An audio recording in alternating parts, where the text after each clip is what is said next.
Hey guys, welcome back to The Fishing Teacher, and appreciate you guys hanging out with me a little bit on today's video.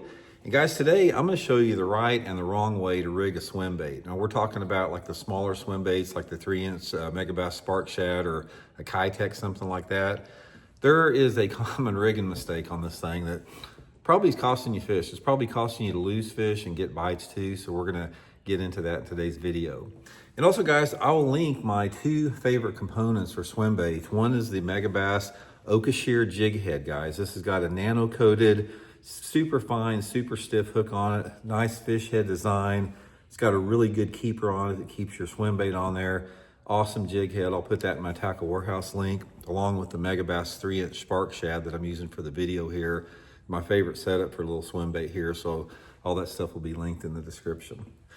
Okay guys, let me show you a common mistake that people make with this when they put it in there. First of all, they just come in and they thread the bait through the middle of the bait and come out bottom like so. So that's the way that most people rig it right there. Take a look at that right there. Now, I want to show you guys here why this is the wrong way to do it. Look at that bite gap in the hook there. That bite gap has been reduced in half by the fact that they put a lot of anglers, they put the shank of the hook through the mid part of the plastic. So let me show you the right way to do this. It's gonna really help you guys land a lot more fish. When you're coming through the swim bait there, take your time and you wanna put that hook, so you can actually see it right there. You wanna put it just barely underneath the plastic.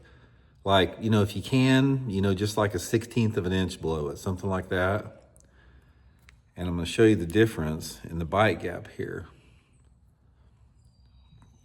Get it in there, you're just barely threading it. In fact, you can sort of see it coming along the top there. Now look at the difference in the bite gap that you have there on the 2. Now this bite gap there, significantly different. Show it like that. Significantly different bite gap as far as how much of a gap you have between the bait and the hook there. This is going to make all the difference in the world in landing those fish. Big thing like that.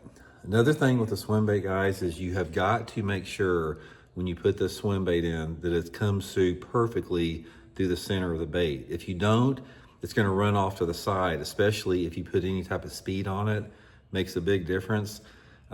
Take your time with it. That's the main thing about it. And then, of course, if you're using a bait like the Spark Shad that has eyes in it, I always pull the eyes off of the swim bait simply because there's not a lot of stuff in nature that has 4 eyes with it. So I just take the eyes off. So I got it, set up like that.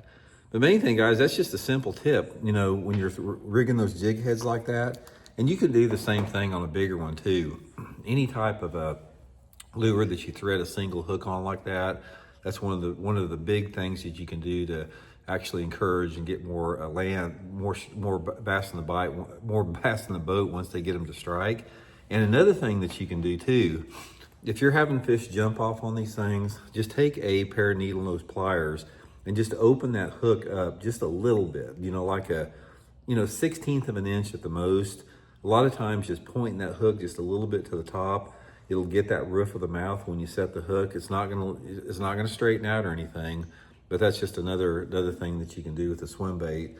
And then finally, setting the hook on a little swim bait's a big deal. And I talk about this a lot, but when you're reeling a little swim bait like that and you get a bite, try to resist setting the hook like that when you get the bite. If you get the bite and you feel it's getting heavy and there's fish, just start reeling. You don't really even have to set the hook on there. That'll keep you from tearing that really thin membrane on the fish's mouth right here if it's hooked there. But that's just a few tips for the little swim bait there. But just try them, guys. That'll help you land a lot more fish and get more bites. So appreciate y'all tuning in.